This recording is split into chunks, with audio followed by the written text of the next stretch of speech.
So this is Govinda, one of the most famous actor and also most hated भी। इनको एक era में काफी ज्यादा प्यार एंड पॉपुलरिटी मिला, बट अभी देखो तो लोग इनको एरोगेंट, एटीट्यूड, घमंडी और न जाने क्या कुछ कह रहे हैं। और इनका कुछ ऐसे वीडियोस वायरल हुआ था 2 साल पहले, जिसकी वजह से इनको काफी ज्यादा हेट मिला और काफी कुछ सीक्रेट भी, एंड कुछ ऐसे सीक्रेट जिसके बारे में आपको पता तक नहीं है। सो आज की वीडियो में बात करेंगे the rise and the fall of Govinda. हवा में थे कि आपने हॉलीवुड की ऑफर मिली थी बड़ी फिल्म की हीरो बनने की। you got married secretly.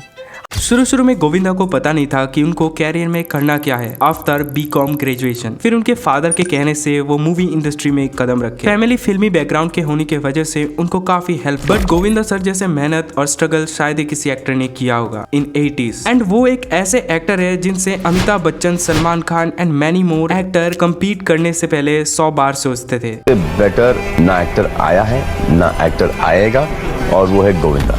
अखबारों में हमने पढ़ा। एनीवेज काफी ज्यादा स्ट्रगल के बाद उनका पहला मूवी रिलीज हुआ, लव 86।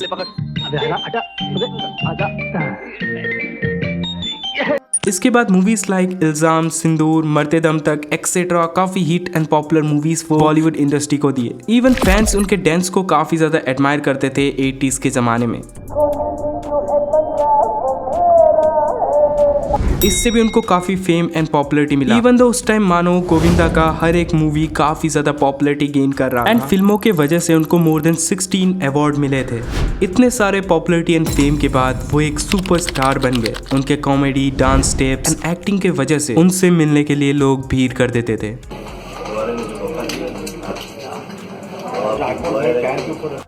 एंड इतना ज्यादा पॉपुलरिटी और फेम मिलने के बाद कंट्रोवर्सीज, ड्रामा ना हो ऐसा हो सकता है। उनके साथ पहला कंट्रोवर्सी यानी कि उनको पहला बैकलैश मिला था उनके शादी से रिलेटेड, जब उन्होंने चुपके से शादी करके किसी को नहीं बोला था, जस्ट बिकॉज उनके फीमेल फैंस गुस्सा हो जाएंगे बोल के। जैसे थोड़ा अभी तुमको लड़का तुमको लेटर्स लिखती है, कितना तुमको प्यार करती है, मेरा इमेज ना छूट जाए और एक फैन फॉलोइंग बनी रहे ना। इसके बाद उनके फैंस उनके अगेंस्ट हो गए एंड उनको काफी ज्यादा भला बुरा बोलने लगे। इससे ज्यादा हेट एंड बैकलैश तब उनको मिला जब 2004 में ही enter politics like INC, Indian National Congress.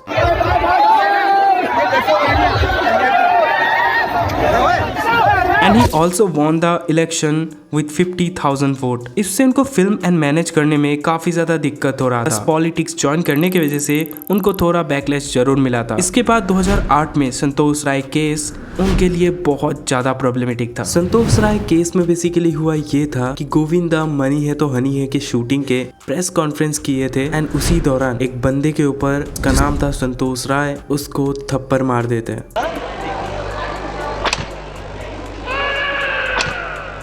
जिसके बाद उस बंदे ने केस फाइल कर दिया था गोविंदा के खिलाफ। बोरीवली कोर्ट में पेश नहीं हुए गोविंदा, खुद को बताया बीमार। अगली सुनवाई 6 जुलाई को। इवन दो संतोष ने सुप्रीम कोर्ट तक चले गए थे और इस वजह से गोविंदा के ऊपर गोविंदा को काफी ज्यादा बैकलैश एंड हेट मिला था उस टाइम पे। और उस लड़के का कहना था कि इस इंसिडेंट के बाद उनके कैरियर खत्म हो चुका है, इवन दो कोई उनसे शादी तक नहीं कर रहे थे।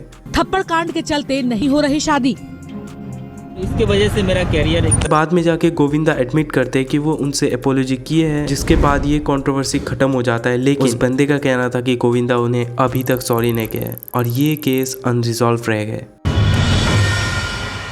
कि 8 साल बाद भी इंसाफ मिलना बाकी।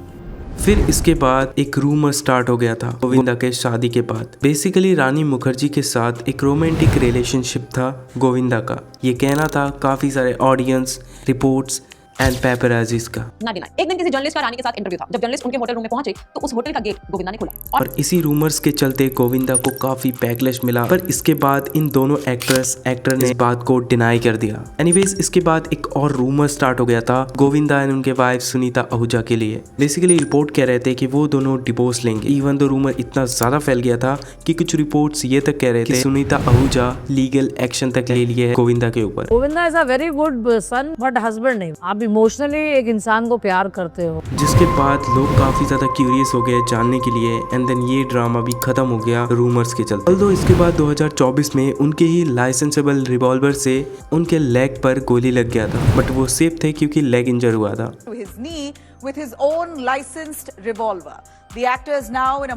एनीवेज इससे भी स्कैरी सिचुएशन स्टार्ट हुआ तब जब करण जौहर के साथ उनका एक माइनर कंट्रोवर्सी हो गया था। बेसिकली करण जौहर ने उनके ऊपर एक मूवी रिलीज कर दिया था by the name of Govinda मेरा नाम। एंड इस मूवी में गोविंदा के पर्सनल लाइफ को काफी प्रॉब्लमेटिक दिखाया गया, जिसके बाद गोविंदा पब्लिकली करण जौहर को एक्यूज करते हैं। हाँ, तो मुझे लगता करण जौहर की थी, तो उसका सब्जेक्ट था कि वो एनीवेज इसके बाद एक इंटरव्यू में गोविंदा काफी फैक्टलेस एंड इलॉजिकल बात कह देते हैं अबाउट अवतार मूवी। आपने हॉलीवुड की ऑफर मिली थी बड़ी फिल्म की हीरो बनने की, उसको भी ना कर दिया था। अवतार टाइटल मैंने दिया था। एंड इसके बाद उनको काफी ज्यादा ट्रोल एंड बैकलैश फेस करना पड़ा, इवन दो इससे उनको और ज्यादा डाउनफॉल फेस करना पड़ा। बट आज वो खुद पछता रहे हैं क्योंकि पास्ट में उन्होंने काफी ज्यादा गलत डिसीजंस लिए हैं, काफी गलत चीजों में अपना टाइम वेस्ट किए। लोग ये तक कहते हैं कि उनको कर्मा मिला है। मैं 100 करोड़ का काम छोड़ चुका हूँ। लास्ट ईयर मैं आईने के आगे शक्ल पे थप्पड़ मार रहा था। एनीवेज इसके बाद गोविंदा का रिसेंटली एक वीडियो वायरल होता है जहाँ पे वो नॉर्मल स्टेज पर डांस कर रहे होते हैं, जिसके बाद उनको काफी ट्रोल किया गया। लाइक लोग कहने लगे कि उनका बुरा दिन आ गया और डाउनफॉल स्टार्ट हो गया। वायरल हो रहे थे जिसमें उनके डाउनफॉल के दावे किए गए थे। एनीवेज इसके बाद गोविंदा और कृष्णा जो उनका भांजा है उनके साथ भी एक कंट्रोवर्सी हो जाता है क्योंकि कृष्णा ने गोविंदा का रोल निभाते हुए एक शो में लिमिट क्रॉस जोक क्रैक कर देते हैं। कृष्णा जिस वक्त एक्ट करते हैं या उनके पास से करवाया जाता है उतना ही करें जिसमें आदमी हट नहीं। और इससे गोविंदा काफी टाइम तक कृष्णा से बात तक नहीं किया। उसके बाद डेविड धवन के साथ भी एक मेजर कंट्रोवर्सी हुआ। डायरेक्टर डेविड धवन ने कुछ ये कह दिया था गोविंदा को, इसके मेरा नहीं दिल है कि मैं उसके साथ काम करूं, उसे कहो जो छोटा मोटा रोल कहीं मिल जाए तो कर ले। जिसके बाद इससे काफ़ी ज़्यादा ड्रामा स्टार्ट हो गया, लाइक कंट्रोवर्सी फैलने लगा कि इन दोनों के बीच राइवलरी स्टार्ट हो गया है। बाय द वे इससे काफ़ी आउटरीच हुआ था उस टाइम पे। और डेविड ने कुछ नहीं बोला था, डेविड ने बोला था समय के साथ चिची टाइम बदल गई। So no hate to anyone, huge respect for him कि इतना अच्छा चाइल्डहुड मेमोरीज दिया हम लोगों को। सर गाइस आपको क्या लगता है इनके बारे में नीचे कमेंट में जरूर से बताना, और नेक्स्ट वीडियो किस बॉलीवुड एक्टर के बारे में होना चाहिए वो भी बता देना। सो दैट्स इट गाइस, आज के वीडियो के लिए बस इतना ही। Thank you so much watching the video.